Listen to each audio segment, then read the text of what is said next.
एक केवल बात हमारी प्रार्थना मान लो कि प्रभु को इतने नीचे स्थान पर मत रखो कि उनके सामने भोग, सम्मान, प्रियता, लौकिक वस्तुओं की देखते ही अपने प्रभु का तिरस्कार कर दो। वैसे तो कह रहे थे राधा राधा राधा, श्री जी हमारी प्राणनाथ हो, और जहां कोई भोग आया, जहां कोई घटना घटी, भूल गए श्री जी को और उस भोग पे राजी हो गए, उस घटना पे राजी हो। कितना नीचा स्थान हम अपने प्राणाराध्य अखिल ब्रह्मांडों के स्वामी को दिए हैं। कहलाते हैं भक्त। चंद रुपए, चंद वस्तु, चंद बातें के लिए हम अपने प्रभु को भूल जाते हैं, अपने प्रभु का स्थान खो देते हैं अपने हृदय से, और सारा स्थान उस घटना, व्यक्ति, वस्तु, स्थान हमारे हृदय में बना लेता है। लोग जरा से धन, जरा से ऐश्वर्य, जरा से सुख, सम्मान, बल, इसके लिए प्रभु को छोड़ देते हैं। बिल्कुल ऐसा ही है, बिल्कुल ऐसा ही है। जीवन भर सुख संपत्ति की भूल भुलैया में दौड़ते दौड़ते मृत्यु के समीप पहुंच जाते हैं। हाथ कुछ नहीं लगा, शरीर ही छूट जाएगा तो तुम्हारा प्रयास किया हुआ ये जो सुख है, ऐश्वर्य, धन संपत्ति, मान प्रतिष्ठा, ये नहीं रहती। ये जो जगत का तुम्हें सौंदर्य खींच रहा है, सुख खींच रहा है, और जिसकी छाया में तुम मतवाले हो रहे हो, अगर वो मिल जाए तो कैसा लगेगा? जिसे तुम सुख समझते हो, ये सुख नहीं, सुख की छाया है, समझ पड़ती नहीं, ये मेरे गिरधर की माया है। जिसकी छाया में तुम पागल घूम रहे हो, सुखाकर्षण, अगर वो सुख समुद्र मुस्कुरा के तुम्हें गले से लगा ले तो कैसा होगा? निहाल हो जाओगे, परम विश्राम मिल जाएगा, हृदय शीतल बना रहेगा। इसलिए जो भक्तजन होते हैं, समस्त दुख एक साथ टूट पड़े, भारी पीड़ा उसको घेर ले और उसके ऊपर कलंक लगाया जाए, लांछना का भार डाल दिया जाए, तो भी परम धाम का यात्री डगमगाता नहीं, आगे बढ़ता है। ध्यान रखिएगा। इस मार्ग में समस्त दुख एक साथ घेर ले, समस्त पीड़ाएं आ जाएं, उसके ऊपर कलंक लगाया जाए, लांछना लगाई जाए, वो सारे लांछना, दुख, भार को लेके डगमगाएगा नहीं, आगे यात्रा। कब? जब हम गलत नहीं होंगे। ये बात समझ लेना, यात्री जो परम धाम का है। इसलिए इस मार्ग के पथिक को कुल, मान, लज्जा, प्रशंसा, प्रणाम, नमस्कार, ये सब कभी अपने हृदय में नहीं लाना चाहिए, नहीं तो मार्ग रुक जाएगा। कुल, मान, लज्जा, प्रशंसा, प्रणाम, नमस्कार, यश, कीर्ति, ये इस मार्ग में अगर स्वीकार किया तो बदल जाएगा मार्ग।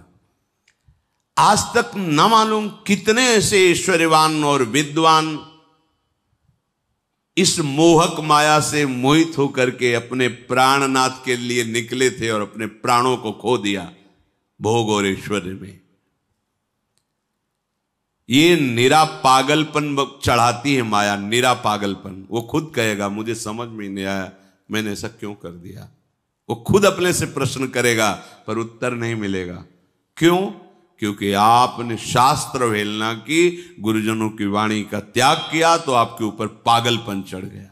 सचमुच सचमुच बिल्कुल कड़ुआ लेकिन इतनी मिठास वाला आकर्षण है संसार का कि बड़े बड़े विद्वान भी मोहित हो जाते हैं।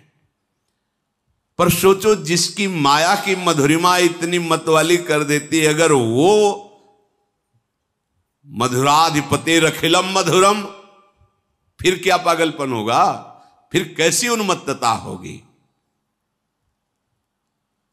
ये पृथ्वी में माया में जितना भी तुम्हें सुख दिखाई दे रहा है, 4 दिन की चांदनी है, फिर अंधेरी रात है।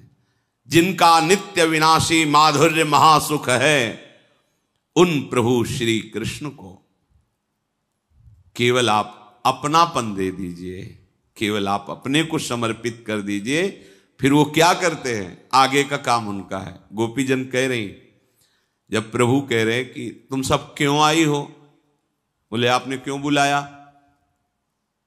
मुरली में क्लीम शब्द का उच्चारण करके हमारे को आपने ही तो आकर्षित किया है। फिर आप पूछ रहे हो यहां क्यों आई, तो हम आपसे पूछ रहे हैं आपने क्यों बुलाया। चलो तुम बंसी ध्वनि सुन के आ गए, इसका प्रभाव ही ऐसा है। और मेरे दर्शन के लिए तो खग मृग पशु पंछी भी लालायित रहते हैं, फिर तुम तो बुद्धि धारण करने वाली उत्तम विचार वाली मेरी भक्त हो। चलो दर्शन कर लिया, हो गया ना वृंदावन का, अब सब वापस जाओ। हाँ वापस जाए। चित्तम सुखेन भवताप हृतम गृहेषु यन निर्विशत्युत करावपि गृह कृत्ये पादौ पदम न चलत स्तव पाद मूले यामः कथम ब्रजमथो करवाम किंबा। पहले तो हमारे चित्त का अपहरण कर लिया।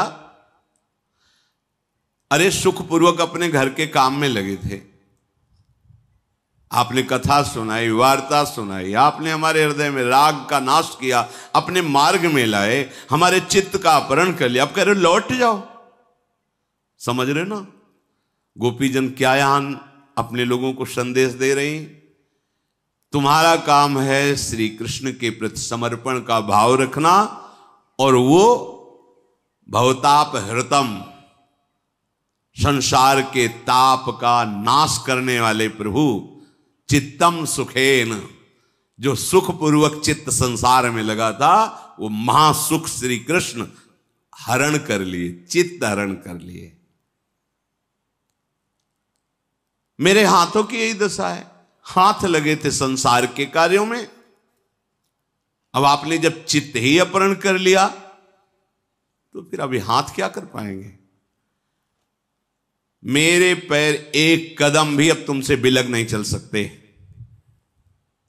जाऊं तो कहां जाऊं, आप कहते हो वापस लौट जाओ। चित्त अपहरण कर लिया अर्थात पूरा हृदय अपहरण कर लिया। मेरे एक एक कर्मेंद्री ज्ञानेंद्री आपके अधीन हो गई। अब आप कहते हो वापस लौट जाओ। यहां भाव दिखा रहे, उपासक की एक एक वृत्ति, एक एक चेष्टा भगवान अपहरण कर लेते हैं। आपको केवल समर्पण करना है, समर्पण का भाव रखना, समर्पण प्रभु कर लेंगे। हम कब समझें कि हमारा हृदय समर्पित हो गया है। जैसे बुखार उतर गया, थर्मामीटर से नापा, उसकी संख्या आ गई, हाँ ठीक है, आप ठीक है। नहीं शरीर ठीक है पर अभी बुखार आपका कुछ आगे बढ़ा हुआ है, अभी औषधि लीजिए। तो हम थर्मामीटर से, ये अध्यात्म का थर्मामीटर है कि सुख संपद में तव प्रसाद अमृत का हूं मैं करता पान, दुख संकट में पाता हूं तव मंगल कर का स्पर्श समान। जब बड़ी अनुकूलता, सम्मान, प्रियता, मुझे लग रहा है मेरे प्रभु मेरे दुलार में लगे हुए हैं, बहुत दुलार कर रहे हैं। मेरी प्रियाजू मुझे बहुत दुलार कर रहे हैं। और जब दुख संकट, नाना प्रकार के आरोप, तिरस्कार, अपमान, तब हृदय नाच पड़ता है कि अब कोई मंगल विधान हो रहा है, अब भूमिका बदलेगी हमारे हृदय की, अब ऊंचाई पर और चढ़ा रही प्रियाजू। ये अनुभव होना, हाय ऐसा कैसे हो गया, अपमान, निंदा, अब कैसे जीऊं, ये इसका मतलब समर्पण नहीं। अभी आप हैं जीने मरने लायक, अभी आप हैं सब मान भोगता, तो भी अपमान बुरा लग रहा है। देखिए, दुख संकट में पाता हूं तो मंगल कर का इस पर, उस समय ऐसा लग रहा है कि प्रिया अब जो हमें अपने चरणों के समीप बैठे दुलार कर रहे हैं, जब संसार पूरा खिलाफ है, निंदा, अपमान, तिरस्कार, प्रिया जो दुलार कर रहे हैं, स्पर्श का प्रिया जो हमें दुलार कर रही। अगर हमारे हृदय में कोई आशा उत्पन्न होती है तो प्रियाजू को लेके होती है। ये वस्तु प्रियाजू तक पहुंच जाए, ये व्यक्ति प्रियाजू तक पहुंच जाए, अन्य आशा उत्पन्न होने की गुंजाइश नहीं रह जाती जब हमारा हृदय प्रभु को समर्पित हो जाता है। जब मरण की स्थिति आती है कि शरीर अब छूटने वाला है, तो ऐसा सुख होता है जैसे रात खत्म होने वाली है, भुवन भास्कर उदय होने वाले, अब आनंद का प्रकाश होगा, ऐसा अनुभव होता है। उसका हृदय नाच उठता है जब मृत्यु का समय आता है। किसका? समर्पित हृदय। हाँ अब गए, अब बिना व्यवधान के प्यारी जी के समीप रहेंगे। अब तो आनंद की उमगन और बढ़ रही है। यहां मृत्यु का नाम सुनते ही भय आ जाता है। भीतर बाहर एकमात्र केवल प्रिया प्रीतम रह जाता है।